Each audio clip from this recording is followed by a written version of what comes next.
We do have a couple questions. I think we just have a little bit of time here. I'll answer I really appreciate that, David. Thank you so much. So the first, I'm going to go ahead and unmute you, C-Rock, our good buddy here, C-Rock. So Mr. Mike, you are unmuted. Thank you, Tony. Thank you. Hey, Dave. Nice to meet you. Mike C-Rock.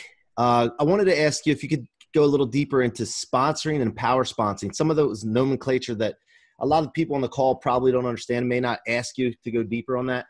So yeah. I wanted to dig a little deeper on that with you, if you don't mind. Yeah. So for me, it's the transformation of what is called a gatekeeper. You know, most people that are in sales or in life see people as obstructing them from what they want. They're a gatekeeper. I look upon everybody in life as someone that's sponsoring me. So I use a series of questions to see how I can be of value to everybody here, and also to see if they know somebody that could help me. And I use a series of questions. I don't just straight out ask. I use a series of questions. What do you do today? What do you like about it? Would it help you if I did this? You know, I just keep asking questions. I'm more interested than interesting. So a sponsor is not a gatekeeper. A sponsor is someone that can find somebody to help you. And when you let someone help you, you make them feel good. You make them happy. Once again, people who witness it get happy. It's a seriously powerful virus I want to spread. And then two, a power sponsor is someone that you say, hey, do you know anybody that can help me? And they're like, yeah, right here, 2 thumbs right here. You know, I can help you, and I got other people that can help you too. That's a power sponsor. And then a decision maker is somebody that just says, yes, I'll help you, and gets it all done for you. So there are no gatekeepers. People create their own resistance. And what they do is they get afraid to ask, and then nobody gets any value. And I'm talking quantitative value. Some of you may have seen my favorite video I've done ever. When I tell the problem with the world is you got too many connectors, people that think of gatekeepers, objections, voids, shortages, obstacles. They create their own interference to what they want. And the reason is they're all into Barney relationships. The purple dinosaur, that guy Barney, right? He has that song, I love you, you love me, nobody makes any money. You know, knick-knack, paddywhack, we're all going broke. That's because a connector is a effing joke.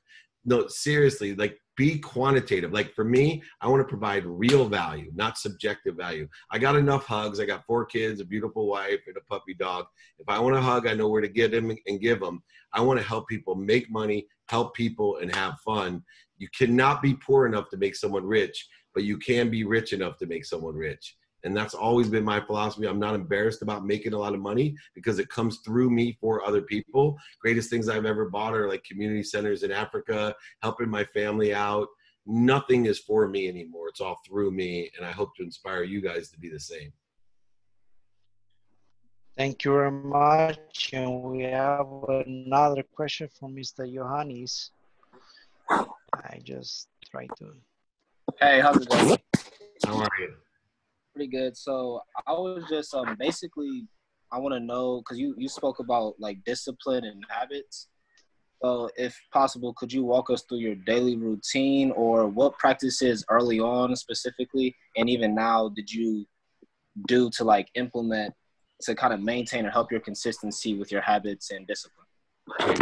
So everyone should have 2 routines. One routine is your set routine when there's nothing that changes in your life, and one's an adaptable routine. So my set routine is specific on being a student of my calendar. When I say student of my calendar, I study, I put attention in what I'm doing, putting intention into it, and it equals the coincidences that I want. It's where people think I'm lucky. Attention plus intention equals coincidence. And I study what I have planned for the day. I study what I don't have planned for today, which I call the white space or blank space. And I study sleep. Sleep is a habit we all share. It's 8 hours a day on average. Make sure you're sleeping well, and you study sleep, you practice sleep, and get a sleep mentor, you know, do whatever you need to do. That routine is set. I am the same 4 a.m. to 4:20. I meditate 10 minutes to get ready. Then I go work out for a minimum of an hour. Then I have family time. Then I have my coaching calls. Then I execute on the student calendar at 4:45. I have coaching calls at 5:30 to 7:30. Everything goes off. I can do research, etc. 9 o'clock's intimate time with my family. Make any choices I want. And I try to stay up every day until 11 if I can, so I can wake up 4 tomorrow. Now, adaptable routine. An adaptable routine is based off of my values. So for me, my adaptable routine says the number one thing that's most important in my life is my health.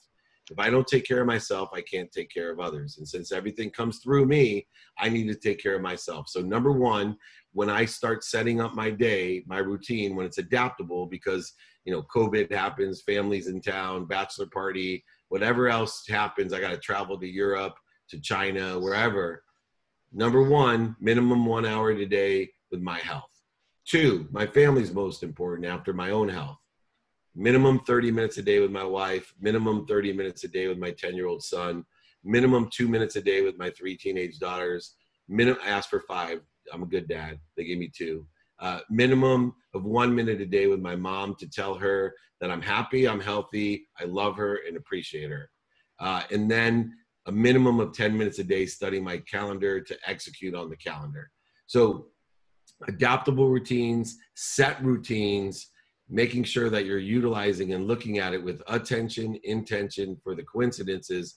Use the Meltzer kaleidoscope, a lens of productivity, a lens of accessibility, and a lens of gratitude will give you that power of 64, the most you can get out of the day, so that you can be happy by making a lot of money to help a lot of people and have a lot of fun.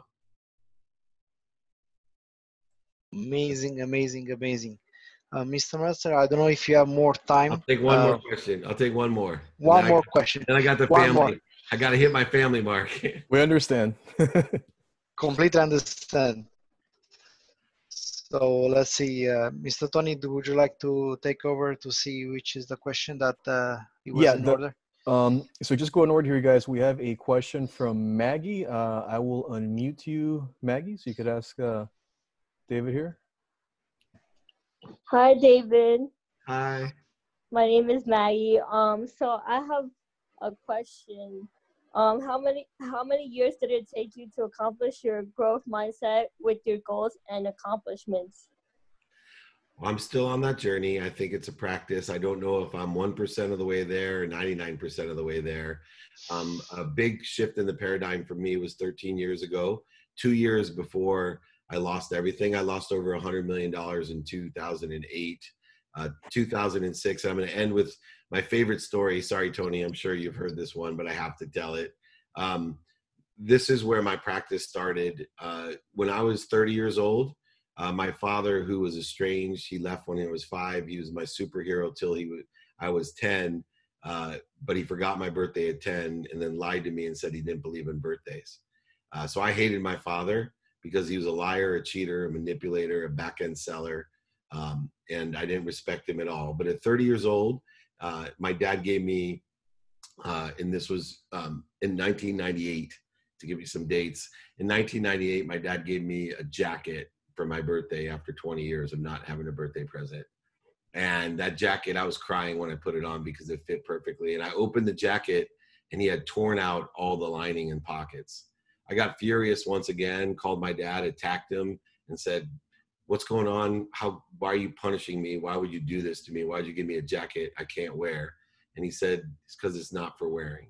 I want you to hang it in the closet and remind you every day that you're just like me, that money is not your God, that money will not buy you happiness or love, that you cannot live your life for money. You will be buried in that jacket, son. You'll be buried in that jacket because you can't take anything with you when you're gone." I told him, "F you. I can't believe you. I'm nothing like you. You're a liar, a cheater, a manipulator, a back-end seller, an overseller. I'll never be like you. F you." And I hung up. 8 years later in 2006, 2 years before I lost everything, my best friend and I went golfing, and he was the boy who asked my wife, I knew my wife in the 4th grade. I asked him at 6th grade camp if he'd ask her to go steady with me, and she said no, tell him to ask me himself. We were very close friends for a long time. I was running Leigh Steinberg Sports Entertainment, so most notable sports agency in the world. So I asked my friend, I go, "Why don't you hang out with me? We go to the Super Bowl together, the Pro Bowl, Masters, Kentucky Derby. We can hang out with the biggest celebrities, athletes, and entertainers." And he looked me right in the eye and he said, "Because I don't like who you hang out with and what you guys do." I said, "What are you talking about? I don't do what those guys do." He said, "David, you can lie to me, but don't lie to yourself. I'm not hanging out with you." And I left crying from the golf course because I knew what he said was true. 2 weeks after that, I came home at 5:30 in the morning, intoxicated and high. I was at the Grammy Awards with a rapper named Little John, who's become fairly famous since then even. And my wife was waiting for me at 5:30 in the morning. And she told me as I walked in that she was going to leave me. She wasn't happy, that I better take stock in who I was and what I wanted to become, or not only would she leave, but I probably would be dead. And I told her to F off, told her how dare she, after everything I've done for her and the kids. I was furious. I went to sleep. I woke up even madder. And I was thinking, how could I get divorced and take everything that I had bought and all my kids, and what lawyer could I call? And then I looked over in the closet and there was that jacket staring at me. I probably hadn't seen that jacket in 10 years. And somehow it was just staring at me. And it hit me that I was just like my dad. I was everything that I hated in life was me. And it was the most humbling, changing experience of my life. And from that day on, when I took stock in who I was, in gratitude, forgiveness, accountability, and inspiration, and gratitude, it makes my unbelievable past, present, and future all bright. Forgiveness gives me peace. Accountability gives me control. And inspiration allows me to get there. And when I realized I could live my life with those 4 things and take stock in it every day, that's when this practice started. And I haven't finished, but I has practiced every single day. And I was well prepared in 2008 to lose everything.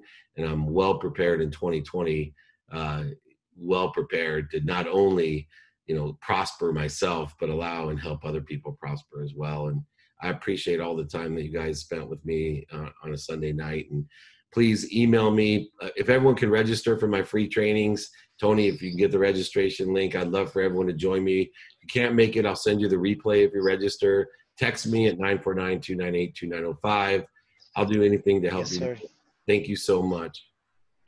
Thank you very much one more time, sir. It's absolutely an honor to have you here on a Sunday night especially. And thank you for inspiring us. Give us some advices that they're powerful and empowering our group of entrepreneurs. And we're gonna make sure that we'll remember this day.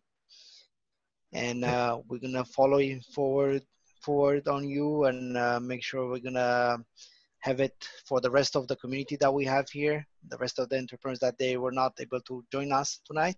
We're gonna make sure that we're gonna get the message, and they're gonna follow you on your Friday session that you have, and everything else that you're gonna post out there. I'm gonna keep them posted. Thank you, everyone. Mr. Have Tony. a wonderful evening. Thank you, David. Thank you so much. Appreciate it. Thank you very much. Yourself. Do good deeds. Thank you. Thank you. Thank you. Thank you very much. Bye.